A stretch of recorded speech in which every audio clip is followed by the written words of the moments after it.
Hello friends, ओम श्री गणेशाय नमः। जय श्री कृष्ण। आप सभी का स्वागत है आपके अपने यूट्यूब चैनल पर। फ्रेंड्स, आज हम आपको इस वीडियो में बताने जा रहे हैं मार्गशीर्ष मास की कृष्ण पक्ष की उत्पन्ना एकादशी की पौराणिक व्रत कथा, पूजा विधि, शुभ मुहूर्त, महत्व के बारे में। फ्रेंड्स, वीडियो शुरू करने से पहले आपसे रिक्वेस्ट है, अगर आप हमारे चैनल पर नए हैं और आपने अभी तक चैनल को सब्सक्राइब नहीं किया है तो प्लीज़ सब्सक्राइब कीजिएगा चैनल को, साथ ही प्रेस कीजिएगा बेल आइकन को, जिससे नए वीडियो से रिलेटेड नोटिफिकेशन आपको तुरंत प्राप्त हो सके। और वीडियो पसंद आने पर वीडियो को लाइक और शेयर जरूर कीजिएगा ताकि सभी भक्तों को इस वीडियो का लाभ प्राप्त हो सके। और कमेंट बॉक्स में जय श्री कृष्णा जरूर लिखिएगा। मार्गशीर्ष मास के कृष्ण पक्ष में आने वाली एकादशी को उत्पन्ना एकादशी के नाम से जाना जाता है। सभी एकादशियों की तरह इस दिन भगवान विष्णु की पूजा की जाती है। हेमंत ऋतु में आने वाली इस एकादशी का बहुत ही ज्यादा महत्व बताया गया है। माना जाता है कि इस एकादशी का व्रत रखने वाले व्यक्ति को जीवन के सभी सुखों की प्राप्ति होती है, साथ ही मरने के बाद उसे मोक्ष की प्राप्ति होती है। इस एकादशी का नाम उत्पन्ना एकादशी होने के पीछे मान्यता है कि आज के दिन ही एकादशी माता का जन्म हुआ था। इस दिन भगवान विष्णु की पूजा, आराधना और व्रत से विशेष कृपा प्राप्त होती है। साथ ही माँ लक्ष्मी भी प्रसन्न होती है। देवी एकादशी को सृष्टि के पालनहार श्री विष्णु की ही एक शक्ति माना जाता है। कहते हैं कि इस दिन माँ एकादशी ने उत्पन्न होकर अति बलशाली और अत्याचारी राक्षस मुर का वध किया था। इस दिन स्वयं भगवान विष्णु ने माता एकादशी को आशीर्वाद देते हुए इस व्रत को पूजनीय बताया। इस व्रत के प्रभाव से सभी पापों का नाश होता है। जो लोग एकादशी का व्रत करना चाहते हैं उन्हें उत्पन्ना एकादशी से ही व्रत की शुरुआत करनी चाहिए। श्री हरि विष्णु की जीत की खुशी में इस एकादशी को मनाया जाता है। इस एकादशी में भगवान विष्णु और माता एकादशी का विधि विधान से पूजन किया जाता है। पद्म पुराण के अनुसार इस एकादशी के व्रत से धन धान्य का लाभ और मोक्ष की प्राप्ति होती है।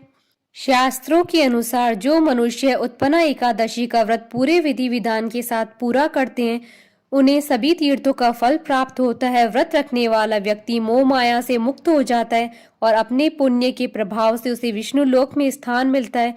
व्रत रखने वाले के सभी पापों का अंत हो जाता है।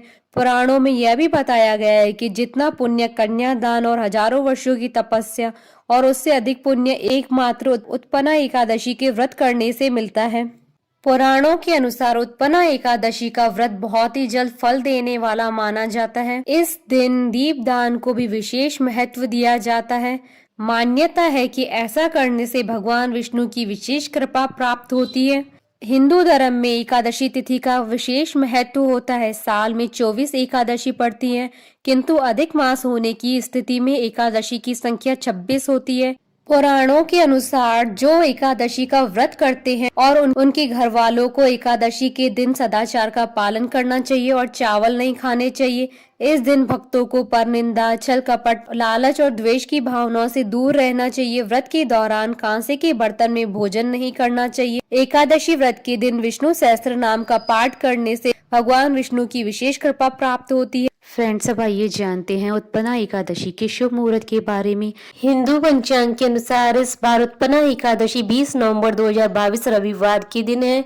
मार्गशीर्ष कृष्ण एकादशी तिथि प्रारंभ होगी 19 नवंबर 2022 को सुबह 10:29 पर और मार्गशीर्ष कृष्ण एकादशी तिथि का समापन होगा 20 नवंबर 2022 को सुबह 10:41 पर।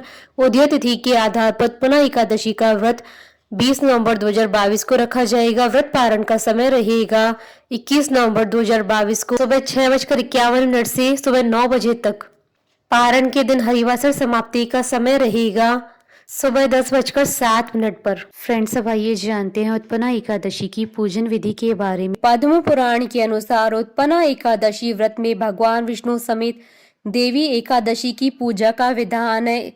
इसके अनुसार मार्गशीर्ष कृष्ण पक्ष की दशमी को भोजन के बाद अच्छी तरह से दातून करना चाहिए ताकि अन्न का अंश मुंह में न रहे।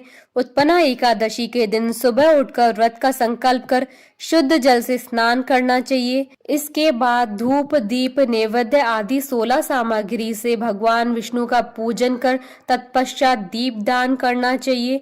उत्पन्ना एकादशी की सारी रात भगवान का भजन कीर्तन करना चाहिए। श्री हरि विष्णु से अनजाने में हुई भूल या पाप के लिए क्षमा मांगनी चाहिए। अगली सुबह पुनः भगवान विष्णु की पूजा कर ब्राह्मण को भोजन कराना चाहिए। भोजन के बाद ब्राह्मण को क्षमता के अनुसार दान देकर विदा करना चाहिए। उत्पन्ना एकादशी की कथा। सूत जी कहने लगे, हे ऋषियों, इस व्रत का वृत्तांत और उत्पत्ति प्राचीन काल में भगवान कृष्ण ने अपने परम भक्त युधिष्ठिर से कही थी, वही मैं तुमसे कहता हूँ। एक समय युधिष्ठिर ने भगवान से पूछा था कि एकादशी व्रत किस विधि से किया जाता है और उसका क्या फल प्राप्त होता है। उपवास के दिन जो क्रिया की जाती है, आप कृपा करके मुझसे कहिए। यह वचन सुनकर श्री कृष्ण कहने लगे, हे युधिष्ठिर, मैं तुमसे एकादशी व्रत का महात्म कहता हूँ, सुनो।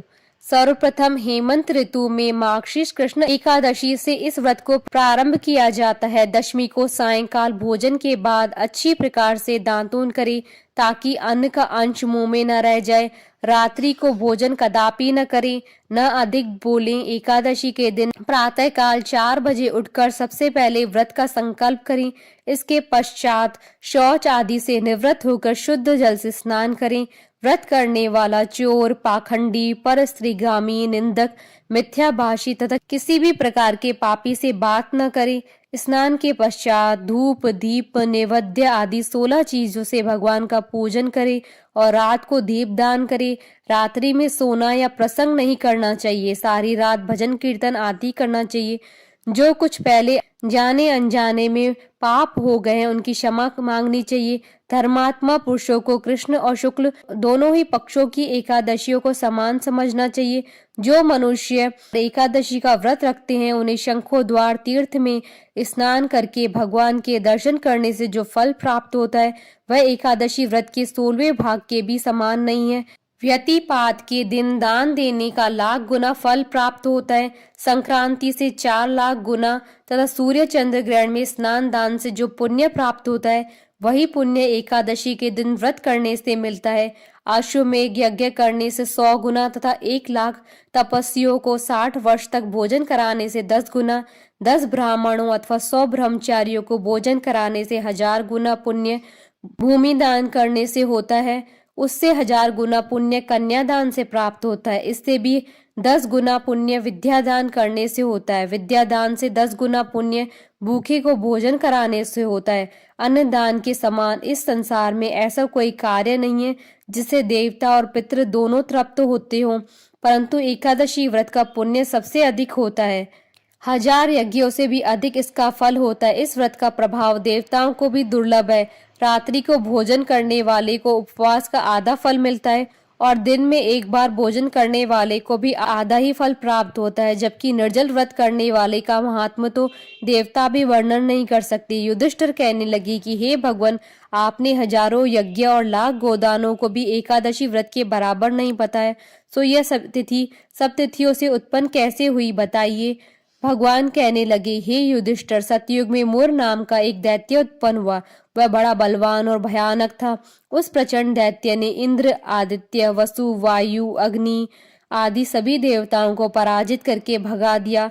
तब इंद्र सहित सभी देवताओं ने भयभीत होकर भगवान शिव से सारा वृतांत कहा और बोले, हे कैलाशपति, मूर दैत्य से भयभीत होकर सब देवता मृत्यु लोक में फिर रहे हैं। तब भगवान शिव ने कहा, हे देवताओं, तीनों लोकों के स्वामी, भक्तों के दुखों का नाश करने वाले भगवान विष्णु की शरण में जाओ, वे ही तुम्हारे दुखों को दूर कर सकते हैं। शिव जी के ऐसे वचन सुनकर सभी देवता क्षीर सागर में पहुंचे। वहां भगवान को शयन करते हुए देख हाथ जोड़कर उनकी स्तुति करने लगे कि हे देवताओं द्वारा स्तुति करने योग्य प्रभु, आपको बारंबार नमस्कार है। देवताओं की रक्षा करने वाले मधुसूदन, आपको नमस्कार है। आप हमारी रक्षा करें। दैत्यों से भयभीत होकर हम सब आपकी शरण में आए हैं। आप इस संसार के कर्ता, माता पिता, उत्पत्ति और पालन करता और संहार करने वाले हैं। सबको शांति प्रदान करने वाले हैं। आकाश और पाताल भी आप ही हैं। सबके पितामह ब्रह्मा, सूर्य, चंद्र, अग्नि, सामग्री, होम, आहुति, मंत्र, तंत्र, जप, यजमान, यज्ञ, कर्म, कर्ता, भोक्ता भी आप ही हैं। आप सर्वव्यापक हैं, आपके सिवा तीनों लोकों में चर तथा अचर कुछ भी नहीं है। हे भगवान, दैत्यों ने हमको जीतकर स्वर्ग से भ्रष्ट कर दिया है और हम देवता इधर उधर भागे भागे फिर रहे हैं। आप उन दैत्यों से हमारी रक्षा करें। इंद्र के ऐसे वचन सुनकर भगवान विष्णु कहने लगे कि हे इंद्र, ऐसा मायावी दैत्य कौन है जिसने सब देवताओं को जीत लिया है? उसका नाम क्या है? उसमें कितना बल है और किसके आश्रय में है तथा उसका स्थान कहाँ है? यह मुझसे कहो। भगवान के ऐसे वचन सुनकर इंद्र बोले, भगवान, प्राचीन समय में एक नाड़ी जंग नामक राक्षस था। उसके महापराक्रमी और लोक विख्यात मुर नाम का पुत्र हुआ। उसकी चंद्रावती नाम की नगरी है। उसी ने सब देवताओं को स्वर्ग से निकालकर वहां अधिकार जमा लिया है। उसने इंद्र, अग्नि, वरुण, यम, वायु, ईश, चंद्रमा आदि सबके स्थान पर अधिकार कर लिया है। सूर्य बनकर स्वयं ही प्रकाश करता है और स्वयं ही मेघ बन बैठा है और सबसे अजय है। हे असुर निकंदन, उस दुष्ट को मारकर देवताओं को अजय बनाइए। यह वचन सुनकर भगवान ने कहा, हे देवताओं, मैं शीघ्र ही उसका संहार करूंगा। तुम चंद्रावती नगरी जाओ। इस प्रकार कहकर भगवान सहित सभी देवताओं ने चंद्रावती नगरी की ओर प्रस्थान किया। उस समय दैत्य मुर सेना सहित युद्ध भूमि में गरज रहा था। उसकी भयानक गर्जना सुनकर सभी देवता भय के मारे चारों दिशाओं में भागने लगे। जब स्वयं भगवान रणभूमि में आए तो दैत्य उन पर भी अस्त्र शस्त्र आयुध लेकर दौड़े। भगवान ने उन्हें सर्प के समान अपने बाणों से बींध डाला। बहुत से दैत्य मारे गए, केवल मुर बचा रहा। वह अविचल भाव से भगवान के साथ युद्ध करता रहा।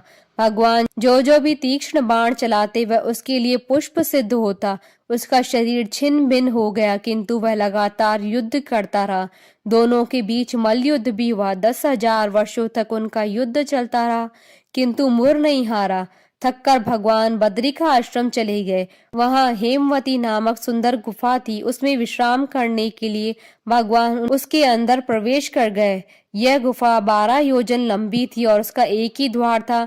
विष्णु भगवान वहां योग निद्रा की गोद में सो गए। मुर भी पीछे पीछे आ गया और भगवान को सोया देखकर मारने को उद्यत हुआ। तभी भगवान के शरीर से उज्जवल कांतिमय रूप वाली देवी प्रकट हुई। देवी ने राक्षस मुर को ललकारा, युद्ध किया और उसे तत्काल मौत के घाट पर उतार दिया। श्री हरि जब योग निद्रा की गोद से उठे तो सब बातों को जानकर उस देवी से कहा कि आपका जन्म एकादशी के दिन हुआ है, अतः आप उत्पन्ना एकादशी के नाम से पूजित होंगी। आपके भक्त वही होंगे जो मेरे भक्त हैं। बोलिए भगवान विष्णु जी की जय, सनातन धर्म की जय। हमारे साथ इस वीडियो में अंत तक बने रहने के लिए आपका धन्यवाद। ओम श्री गणेशाय नमः। जय श्री कृष्णा।